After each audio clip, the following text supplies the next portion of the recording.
Oi, eu sou a Marie. Eu sou a fundadora da agência Conselhos Literários e eu tenho uma decisão muito importante para tomar. Quando a gente cria um negócio criativo, quando a gente faz uma coisa do zero, vem muita expectativa junto, vem muita vontade daquilo se realizar, de ajudar os outros, de se ajudar também, né, da nosso crescimento, nossa evolução, entender qual é a nossa missão. E durante muitos anos eu trabalhei com essa missão, nessa missão com muito afinco. Bom, mas agora chegou a hora de encerrar um ciclo. O que acontece é que quando a gente trabalha com o sonho dos outros,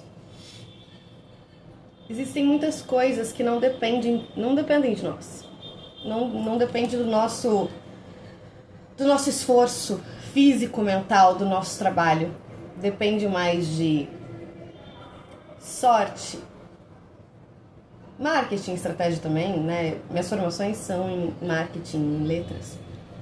Eu entendo que sem qualidade não adianta, sem marketing não adianta. E eu sempre trabalhei com esse viés. Mas eu cheguei a uma conclusão que nem essas duas coisas adiantam quando falta uma terceira. Eu poderia falar que a terceira é sorte, poderia, mas não necessariamente. A terceira coisa é alma. É alma, é colocar a sua alma ali. E aí, a decisão que eu quero tomar com vocês, por exemplo, agora, tá? É 2h53. É o primeiro momento do dia. Ih, queimou, hein? É o primeiro momento do dia que eu vou comer alguma coisa. Porque eu não consegui parar. E assim tem sido meus dias ao longo de 5 anos. Foram 5 anos de agência,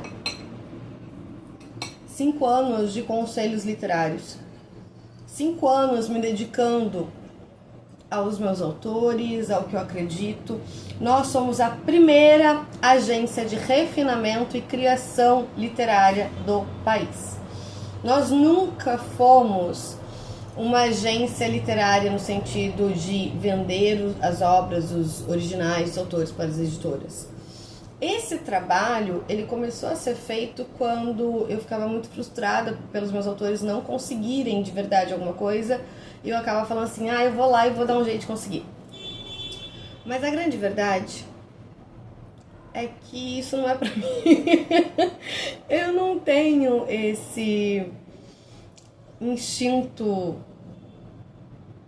de venda, assim, sabe, nesse formato. Eu fui gerente de livraria durante muitos anos, então eu trabalhei com vendas muitos anos. Sempre fui uma empreendedora, sempre me vendi, sempre vendi aquilo que eu acreditava. Mas quando você lida com um mercado muito mais complexo, a coisa não é assim que funciona. E aí isso acaba desmotivando, acaba cansando. E eu me recuso a fazer algumas coisas que outras pessoas fazem, que é a promessa vazia. Por exemplo, te transformo num best-seller em 2 meses. Ou escreva seu livro em 3 meses. Ou não é assim que funciona. Eu até acredito que você consegue sim fazer o teu livro em 90 dias. Com toda certeza. Com toda certeza. A gente tem eventos para isso, tem. Mas para você conseguir isso, vai mais do que a metodologia, o esforço do mentor. Vai uma questão também de você estar mentalmente aberto a isso, com o coração também aberto a isso. Então eu não posso vir aqui dar uma de coaching, sabe, pegar essa minha base de marketing da minha formação e aplicar ela aqui pra vocês e falar assim, vai dar certo. Não é só isso, não é só assim.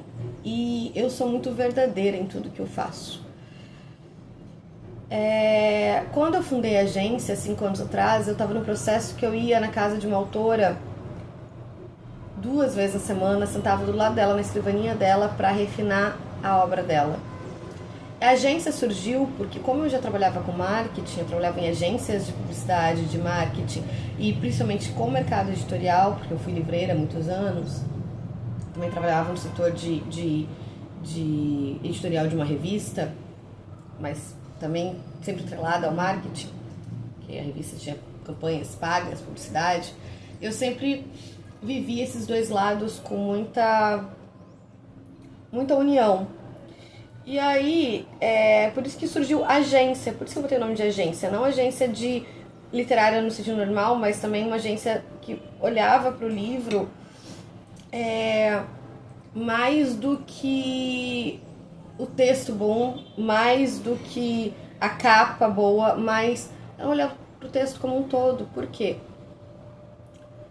Porque eu na livraria via que os autores faziam seus lançamentos e não vendiam, porque às vezes estava um texto de capa ruim, às vezes estava uma fonte que não dava para ler, às vezes era conteúdo que era problemático. Então, assim, nunca era uma coisa só, certo? Bom, não sei como as pessoas gravam vídeo comendo, tá? Porque eu tô, assim, estranho gravar vídeo comendo, né? Vou tentar.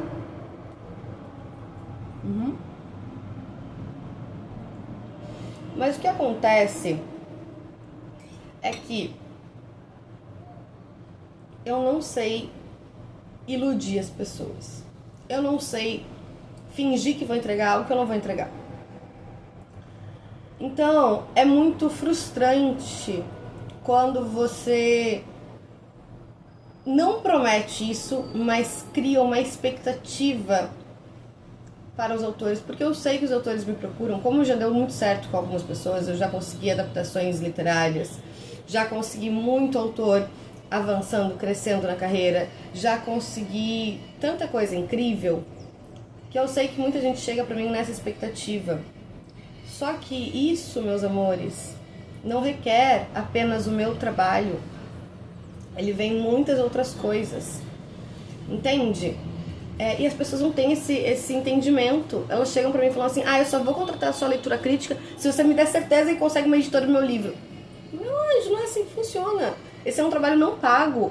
E além disso eu vou escolher. E mesmo assim não é um trabalho que eu faço porque eu quero. Eu faço porque se o autor não tem ninguém que faça isso, eu vou fazer porque eu tenho os contatos, eu tenho. Mas não é o meu foco. Eu não sou uma agência literária. Tem outras agências incríveis no Brasil, né? A Riff, Autoria em Crazy, Mag, Dois Pontos, tantas outras. Não é o meu caso. Mas eu sou uma ponte. Eu faço essa ponte com muito prazer, principalmente com audiovisual, que ainda as agências literárias não têm tanto esse viés. Eu tenho, porque eu tenho conhecimento de audiovisual grande. Mas eu não posso ficar fazendo promessa fake, entende? Não posso. E eu cheguei no momento que eu tô entendendo que as pessoas não estão mais captando isso. Elas acham que vão contratar alguém esperando um milagre. Eu não sei como é que é pro pessoal da assessoria de imprensa, das agências de marketing mesmo. Os clientes esperam um milagre? Porque eu sinto que os autores estão vindo com essa expectativa. Eu entendo que tá frustrante. E aí é muito doido que eu vejo gente ganhando dinheiro. Nada contra os colegas, nada contra. Mas eu vejo gente ganhando dinheiro em cima de promessas que eu, Marie, não acho muito honestas. Sabe, essa coisa de prometer que ele vai virar best-seller, sendo que, assim, se não tem uma capa bacana, se não tem um texto de capa bacana, se não tem uma divulgação bacana, se não tem... Como que vai virar best-seller? O autor vai comprar os livros? Porque aí o autor está se enganando, né? Ou ele vai gastar horrores pra uma coisa que na verdade é só pra ego, assim, eu vou fazer meu livro. Beleza, se esse for teu objetivo, e tá tudo bem, eu acho isso incrível, inclusive. Quero entregar, por exemplo, a história da minha família, a minha história para as pessoas que eu gosto, ou quero ter uma história na cabeça, eu quero ter uma sessão de autógrafo, quero que meus amigos prestigiem. Agora, se a pessoa realmente quer estar nas livrarias, gente, estar nas livrarias é muito complexo. Até editoras de médio porte às vezes não conseguem estar nas livrarias. Então, esse tipo de coisa é muito bizarro. E eu não compactuo. Eu não consigo compactuar. Assim como eu não compactuo com editoras que são pagas e não deixam claro que são pagas. sabe? Deixem claro, não tem problema se ela é paga, mas avisa, não somos uma editora tradicional. Ou a editora trabalha com porcentagem de venda, né? Com royalty, assim, normal, né? O tradicional. Ou ela vai trabalhar, de repente, com uma pré-venda, né? Um número X. Isso é muito legal, isso dá uma oportunidade incrível. Tem editoras maravilhosas fazendo isso, sabe? Editora paga que eu gosto, recomendo, Labrador, editora que faz porcentagem e que tá virando editora tradicional, inclusive a Flive. Tem outras editoras que eu gosto muito, mas tem muitas editoras aí que enganam. E eu tenho um monte de autores, gente, são 250 autores em média. Então no nosso círculo. Muitos já processaram algumas editoras, que não vou citar o nome, por propaganda enganosa. Até você assinar o contrato, eles estão lá, te mandando publicidade, te mandando e-mail, te tratando bem. Você assinou, te ferrou, tá? Te ferrou. Além disso, você não pode nem ir pro mercado independente. Ia falar besteira. Mas enfim. Além disso, deixa eu pensar aqui. Você nem pode ir pro mercado independente porque você tá preso num contrato. Marie, por que você tá fazendo esse desabafo todo? Porque eu tô cansada. Tô exausta de ver gente iludindo criativos, autores. Outra coisa. Não consigo vender meu livro. Vou abrir minha editora. Olha, que legal. Tem casos que funcionam. Não estou dizendo que não funciona, tá?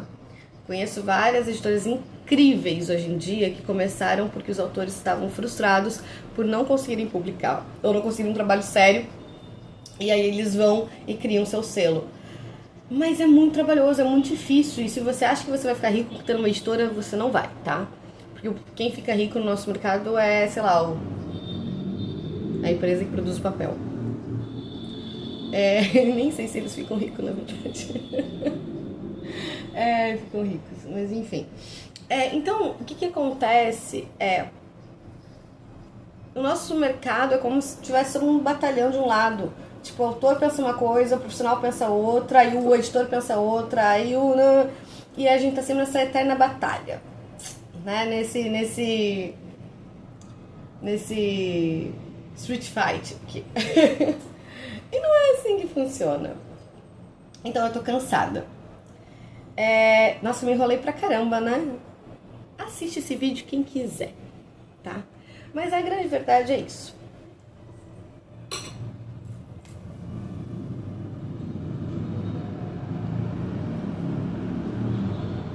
Eu criei a agência pensando também que eu ia expandir muito ela no sentido de profissionais para trabalhar junto, para serem essas mãos. Pensei que um dia eu teria uma sociedade com alguém também que ajudar nessa parte, porque o meu trabalho é muito criativo, parte mais técnica. Só que eu nunca consegui gente realmente de confiança, que eu sentisse essa conexão.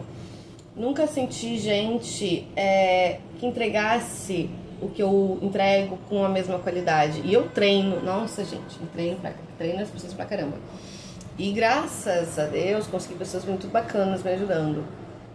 Mas ainda assim não é um fluxo que daria conta de tantos autores, tantas pessoas com quem eu lido e ajudo. Então, eu tô aqui desistindo.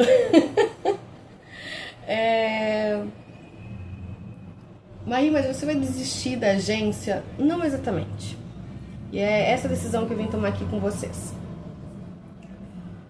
Porque o que acontece? Se eu não posso dar às pessoas aquilo que elas querem, se eu não posso ajudar da forma como eu gostaria de verdade, de coração de ajudar, eu não quero seguir entregando a mesma coisa, entende? Porque assim, eu sei a qualidade do meu trabalho, eu sei os estudos que eu tive, eu sei o desafio que eu tive, eu sei o quanto eu sempre tive esse olhar crítico, eu sei que eu vou ver cada problema da sua estrutura, que eu vou deixar o seu texto o melhor texto possível, eu sei, e eu confio no meu trabalho. E eu sei que eu posso cobrar muito caro pelo meu trabalho, pelo meu tempo, pelo meu estudo. Eu sei disso. Mas as pessoas, quando me procuram, elas querem o quê? Resultado. E não resultado de qualidade. Resultado de, tipo assim, vou ficar rico, vou virar best-seller, vou... Meu bem, eu não posso entregar isso. Não posso prometer isso. É consequência. Então, como as pessoas não estão mais querendo só a qualidade de um trabalho muito bem feito, e que é a consequência, se você tem uma obra muito bem feita, com uma leitura crítica, com refinamento, uma criação boa, é consequência.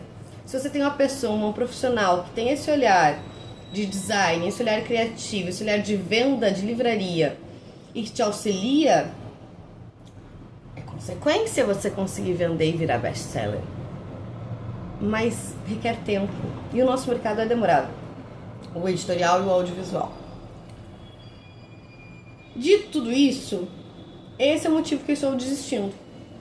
Porque as pessoas não estão mais ligadas, não estão mais querendo o trabalho, a qualidade, a criação, a melhoria, o refinamento. E nós somos a primeira agência de refinamento de narrativas do Brasil.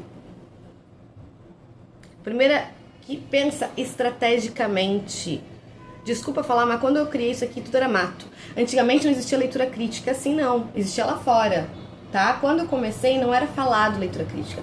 Quando eu comecei, nem as grandes agências faziam, nem as grandes... Não tinha, tá? Essa galera que tá hoje fazendo curso de leitura crítica e tudo, muito legal, muito bom divulgar. Mas leitura crítica não é assim, não, gatos. Não é fácil. Não é simples. Eu tô há 10 anos no mercado de leitura crítica. 10 anos! Não é um cursinho de criação literária que vai te fazer. Não é você fazer um relatório de 2 páginas. Não é você fazer assim, tá bom, pode publicar. As pessoas acham que é isso. Não é passar a mãozinha na cabeça do autor. E não é também sair criticando, falando mal, porque aí ele vai desistir. Porque aí o autor vai desistir. E a gente tem que ter uma puta responsabilidade. Porque o nosso foco é ajudar, aconselhar. Por que eu sou chamada de conselheira? Por isso. Não é que a minha palavra é a palavra de Deus, vai ter que fazer. Não, mas é a conversa, é o perguntar, é saber como perguntar. Então, os meus alunos, os cursos de leitura crítica, eu explico para eles que você tem que perguntar as coisas. Não está coeso aquilo que o autor falou? Olha só, por que você fez isso? Acho que aqui poderia ser diferente. O que você acha? Você acha que faz sentido essa cena, esse personagem? Entende? E hoje em dia os leitores críticos não têm. Isso se expandiu de uma forma... E as editoras agora começaram a contratar a leitura crítica. E às vezes nem a leitura crítica, é betagem. E betagem não paga. Betagem você paga talvez o tempo, se a pessoa já é um influenciador, se já tem... Ou você paga com... como é que é o nome? Escambo, né? Então a pessoa ganha você ganha o livro e você faz a betagem. Você é tipo um degustador de chocolate, de café, de vinho. Você é o primeira experiência ali. Isso é uma betagem, não é leitura crítica. A entrega é diferente. Quando eu comecei, ninguém entregava comentários no Docs. Ninguém. Era só relatóriozinho de... tá bom. Aliás, não tinha, né? Não tinha. Mas lá na gringa e tal, quando tinha, era isso. Não tinha comentário no Docs. Não tinha essa coisa. Drive, quem é que usava Drive? Muito raro. Quem é que dava consultoria depois? Porque eu entendo que tem que falar. O autor vai ler aquele texto ali do relatório, ele vai ficar assim... Pois é, né? Pois é. O que será que eu posso fazer aqui? Aonde que eu tenho que melhorar? A pessoa disse, não tá legal aqui, mas o que não tá legal? Por que não tá legal? E como que eu ajeito que não tá legal? Ou você fala um tom de voz e o autor ele acha que você tá dizendo assim, você é uma merda, você não tem potencial. E ele desiste. Então assim, eu fui falando porque eu senti que era legal ter esse tom de voz, dele me ouvir. E depois acabou se expandindo, outras empresas passaram a fazer, tá tudo bem. Tá? Eu não patenteei esse método. Eu patenteei outras coisas, tipo o nome, o meu método agora, que aí agora eu tenho um método, que é o método crítico criativo, e esse está patenteado. Então, essas coisas todas Ok. Só que a grande questão é isso. Hoje em dia tudo se banalizou e as pessoas não estão dando valor para esse trabalho. E aí, cá estou eu desistindo. Então, estou desistindo da agência Conselhos Literários, mas não estou desistindo do meu trabalho e não estou desistindo dos meus autores. Estou desistindo das pessoas que chegam querendo esse resultado rápido. Estou desistindo das pessoas que acham que o mundo é assim. Se você quer, então clica naquele, saiba mais daqueles anúncios de IA, de bot. Eu não tenho nada contra IA, tá? Eu pesquiso IA, inclusive. A gente tem que evoluir, tem que aprender, não vai ter como voltar atrás, né? A gente vai ter que aprender para não se tornar obsoletos. Mas assim, aí você vê aquela coisa assim, escreva um livro em 30 minutos com IA. Se você quer uma coisa fácil, vai lá, meu amor, faz, tá tudo certo, boa sorte. Meu serviço é caro, meu serviço é demorado e é específico. E aí é por isso que eu tô desistindo de gente que não quer isso. Agora, se você quer uma coisa personalizada, boa, bacana, eu ainda vou estar aqui. Só que eu vou estar com outro nome. Porque eu entendi que as coisas não se fazem sozinhas. E eu entendi que meu trabalho é muito mais do que o literário.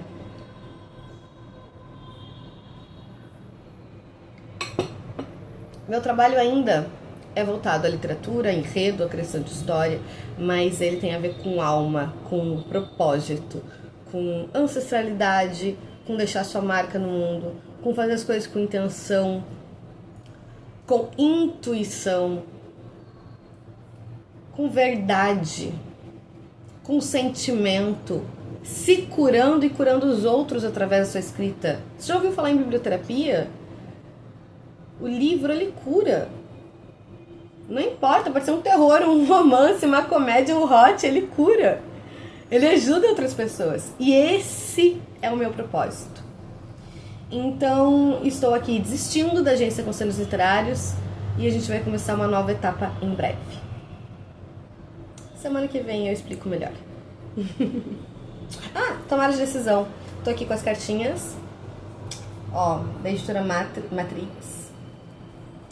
E eu vou abrir isso daqui. São 100 perguntas para aprimorar sua capacidade de escolha.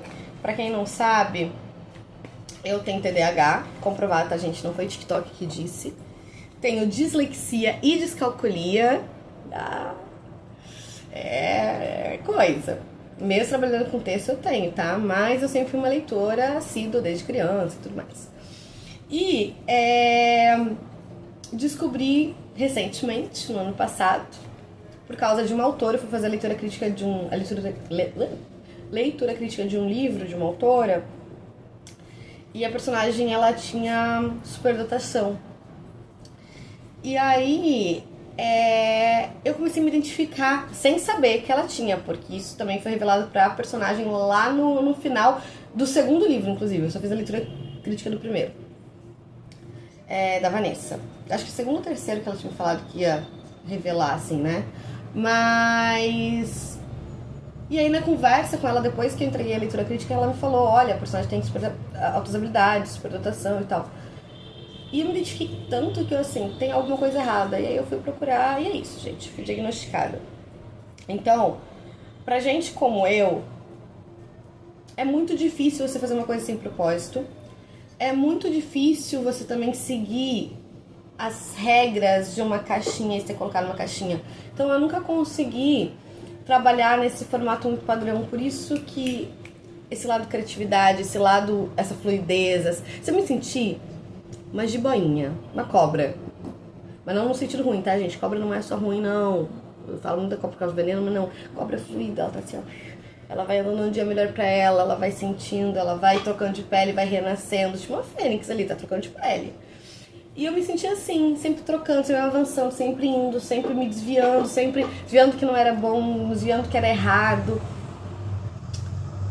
E aí chegou o diagnóstico. E não, a gente não é gênio não, tá? A gente só tem o cérebro funciona de uma outra forma, é como se ele funcionasse com a máquina funciona de uma outra perspectiva, digamos assim.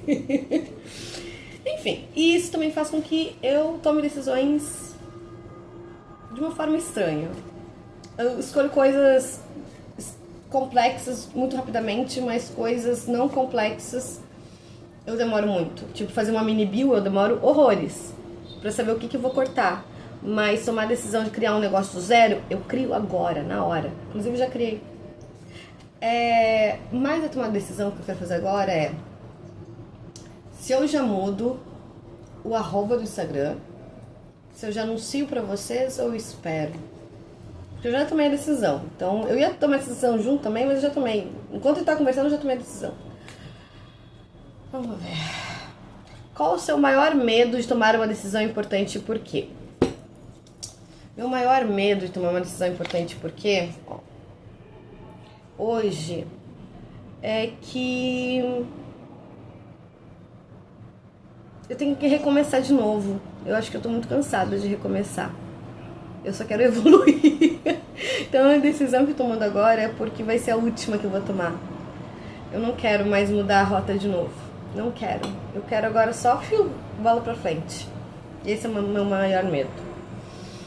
Suas experiências influenciam suas decisões de que forma? Ai, muito. Experiências pessoais, espirituais, de trabalho, tudo. Porque pra mim tudo tá ligado. Eu não consigo ser uma coisa só. Eu não sou só Marie conselheira literária, eu não sou só Marie conselheira criativa de marketing, não sou Marie pessoal, não sou Marie cigana, que eu sou taróloga, cartomante, né? Eu não sou a Marie amiga, não sou só Marie mulher, não sou só Marie filha. É tudo uma união. Então todas as minhas experiências me trouxeram até aqui. Cada passo que eu dei na vida me trouxe até o momento que eu tô agora e pronto, até essa decisão e até esse vídeo que eu não sei nem onde que eu vou colocar porque tá longo pra caramba. A ideia é fazer pro Instagram, mas tá longo, eu vou colocar, sei lá, YouTube. Não sei. E ver quem quiser ver. Quais são seus valores fundamentais de vida? Como eles afetam suas decisões, seus julgamentos e decisões? Tô pensando uma coisa agora, eu tô sem microfone, tô com a janela aberta, né? Deve estar horrível esse áudio e eu não vou refazer esse vídeo, então... Desculpa, gente. Melhorou o áudio depois de quase 30 minutos, né? Vamos lá. Quais são seus valores fundamentais de vida e como eles afetam seus julgamentos e decisões? Meus valores, eu acabei de falar com vocês. Honestidade, verdade, sinceridade, cura através de coisas não óbvias. E acho que isso afeta porque se não tiver propósito e alma, eu não trabalho. Se não tiver verdade, eu não trabalho. Se for com gente chata, eu também não trabalho. Você prefere tomar decisões com base em dados ou experiências anteriores? Por quê? Experiências anteriores, eu prefiro dar a cara a tapa. Mas isso já me fez recomeçar algumas vezes. E é isso que eu não quero mais. Eu quero uma decisão... Será que essas cartas elas não dizem assim, toma a decisão correta? Será que eu vou ter que recorrer ao baralho? Acho que eu tenho que recorrer ao baralho. Vamos ver. Como você avalia sua capacidade de assumir riscos, ameaças e oportunidades ao tomar uma decisão? Comenta. Olha, eu assumo muito risco minha vida inteira. Sempre assumi. Então, tenho medo de julgamento, de hate e tudo mais, mas eu dou a cara a tapa e é isso. Gente, ó, esse baralho é muito legal, mas ele é pra gente pensar. Eu acho que porque eu quero, que é a tomada de decisão... Ó, adorei o trabalho, tá? Só não é exatamente o que eu tô precisando nesse momento. Acho que pra tomar uma decisão, eu vou ter que recorrer ao meu tarô. De verdade. É isso. Peraí. Um segundo. Calma aí.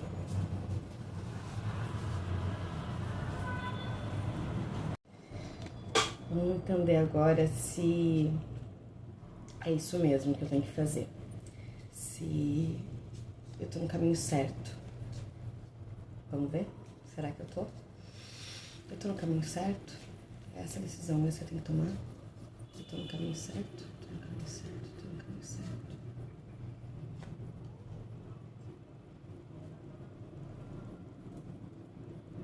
Sim. E pode ser meio complicado no começo, mas vão ter pessoas comigo me ajudando nesse processo. Vai ter pessoas fiéis que vão fazer essa casa, esse lar crescer, esse local crescer. Me confirma o seu pronome. Confirma o seu pronome. Confirma o seu pronome. Confirma o seu pronome. Confirma o seu pronome. Confirma o seu pronome.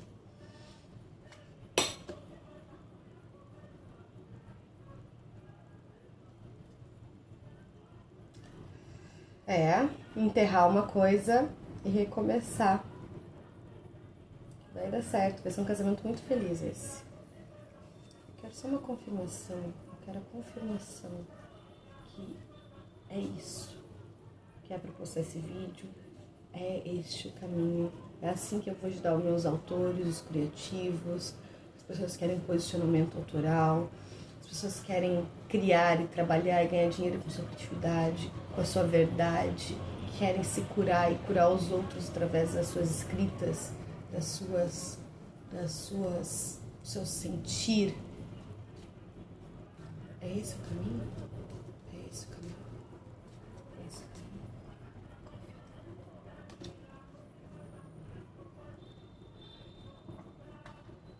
caminho? Então, saiu aqui o caminho. Eu vou ter duas opções. E o outro é um caminho dolorido. Por quê? Mas esse caminho agora, essa escolha agora que eu quero fazer. Eu tô gravando esse vídeo. Essa escolha agora que eu quero fazer. Me confirma que é bom pra mim. Me confirma que é bom pra mim. Me confirma que é bom pra mim, pros autores, pras pessoas. Me confirma.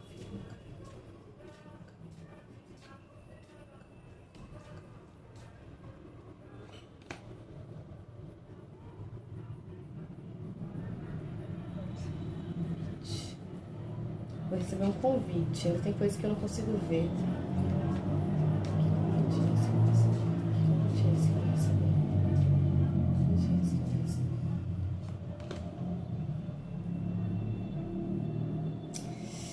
Tá, me confirmou. Vai ter suas dificuldades, mas eu tô amparada. Não vai ser fácil o caminho, não vai ser fácil, mas vai dar certo. Vamos lá, vamos em frente então. Segunda de noite eu apresento pra vocês.